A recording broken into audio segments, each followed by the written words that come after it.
നമുക്കിന്ന് വളരെ എളുപ്പത്തിലൊരു മാങ്ങ പച്ചടി ഉണ്ടാക്കി നോക്കിയാലോ.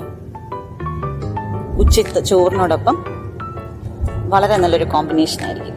നമുക്കൊന്ന് നോക്കാം.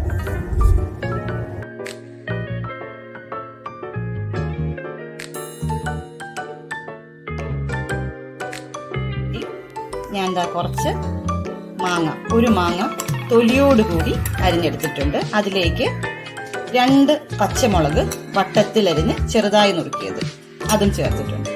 ഇതിലേക്ക് നമുക്ക് കായപ്പൊടി ഒരു 1/4 ടീസ്പൂൺ മുതൽ 1/2 ടീസ്പൂൺ വരെ, 1 ടേബിൾ സ്പൂൺ മുളക് പൊടി,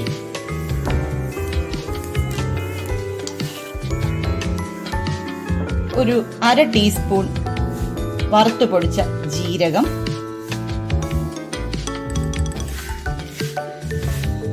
കാൽ ടീസ്പൂൺ ഉലുവാപ്പൊടി,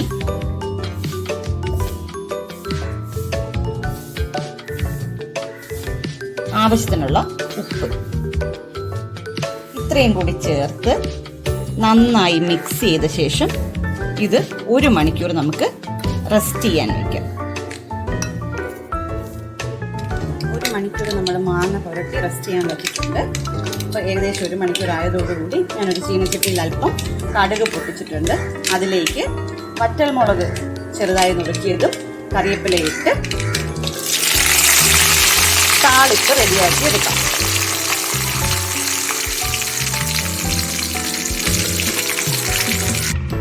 നമ്മുടെ മാങ്ങ കൂട്ടിലേക്ക്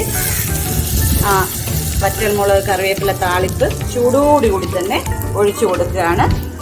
ഇത് നന്നായി കൂട്ടി യോജിപ്പിച്ച് തണുക്കാൻ വേണ്ടി മാറ്റിവെക്കാം.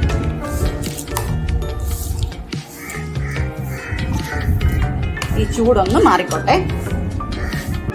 അങ്ങനെ താളിപ്പ് തണുത്ത് കിട്ടിയിട്ടുണ്ട്. അതിലേക്ക് അധികം പുളിയില്ലാത്ത തൈര് ഉടച്ചത് ഒരു 1/2 കപ്പ് ചേർത്ത് കൊടുത്തിട്ടുണ്ട്. ഇതൊന്ന് മിക്സ് ചെയ്തെടുക്കാം.